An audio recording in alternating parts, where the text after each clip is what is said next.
Hey, this is Rudy Mendez, aka Live Bandit. I just wanted to reach out and talk to y'all. I know it's been a long while since I've made a post. This one's gonna be straight up raw, no editing, no nothing. A lot has gone on in my life over the past few months. I know, again, I haven't posted anything or shared anything, but I wanted to let y'all know I'm still sober, even though a lot has changed in my life. Since June of 2019, I decided to move out of the house. I decided to get a divorce, and in August, I lost my job. But the best thing about it is, through my dedication to working the program, my dedication to just really knowing that I struggle with my sobriety in the past, knowing what I've had to deal with in the past, all I did was make sure that I worked the program, make sure that I prayed and meditated every day, and just really, easiest way to put it is stay connected. You know, I've talked about it in the past that the way that I've stayed sober is by staying connected to my circles, my sobriety circle, my family circle, my friend circle, as well as just my community. And so staying connected has just, in the past, has helped me out. And when my circles found out what I was going through between the divorce and losing my job, I had a lot of people reach out to me, and it felt amazing. It was really cool because it showed me that people actually cared and loved me. And that right there was one of the biggest reasons why I was able to stay sober. Not once did an inkling come in that said, hey, go to the bar, go get a drink. And when I thought about, the only time I really thought about drinking was the fact that I didn't have a desire to.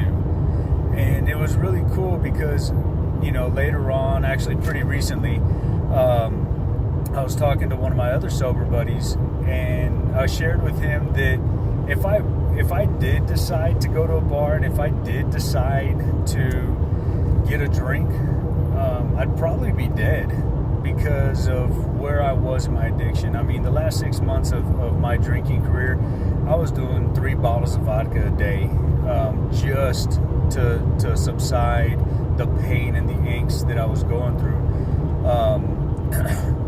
And so I knew that if I did start drinking again, it would have been a horrible outcome. And so I wanted to reach out, and I wanted to share with y'all what's going on. And I do apologize that I haven't shared, you know, a lot of posts. Over the next couple of weeks, I'm going to get really into depth about the divorce, about losing my job, and staying sober. And I'm going to break them down into each individual event, and what I did in order to stay sober, what I did in order to stay connected, what I did in order to continue to pray and meditate every day, so that all those things come into a full circle. And it's kind of cool because recently I did pick up my 3-year chip. Hang on, it's upside down. I did pick up my 3-year chip. I went out to La Hacienda up in Hunt, Texas, where I went to rehab in order to share a message with the current residents, in order to just give them a little bit of experience and hope in the fact that even through shitty times, you can get through it as long as you do stay connected, as long as you pray, and as long as you meditate. You can get through all those shitty situations. And, you know, I'll be brutally honest. You know, I'm bipolar depressive. I've talked about that a little bit before. I do take meds in order to do that. And there was some points in over the past couple months where I stopped taking my meds because I just said, fuck it. And then my life started to turn to shit because I stopped praying, I stopped meditating, and I realized how important it is to stay on top of all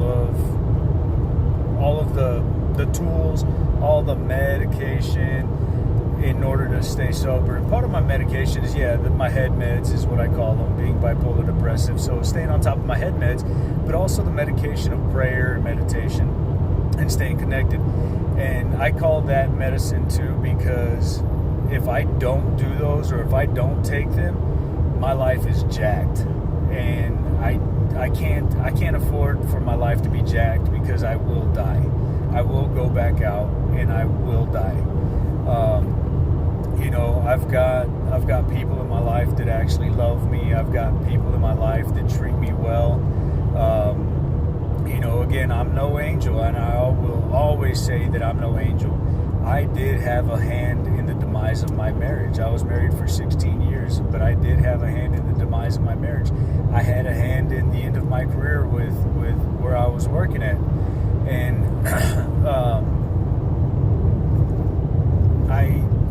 I'm no angel, but I own my past, I own my current situation, and I own my future. I will always do that, because if I don't, I'm going to have resentments, I'm going to have regrets, and that means that I'll end up going back out, drinking, and dying. And so I know that if I drink, I die. So I got to stay on top of my medication, which is my head meds, my prayer, my meditation, and staying connected. So just be on the lookout over the next couple of months, or next few weeks, I should say. I'm going to be sharing some more videos, getting a little more in depth on my situations that happened recently, and how I stayed sober during all of that. Thank you all to my friends and my family who showed their love and support, and thank you for being there for me. I love you all, and thank you. This is Live Bandit, and I'm out.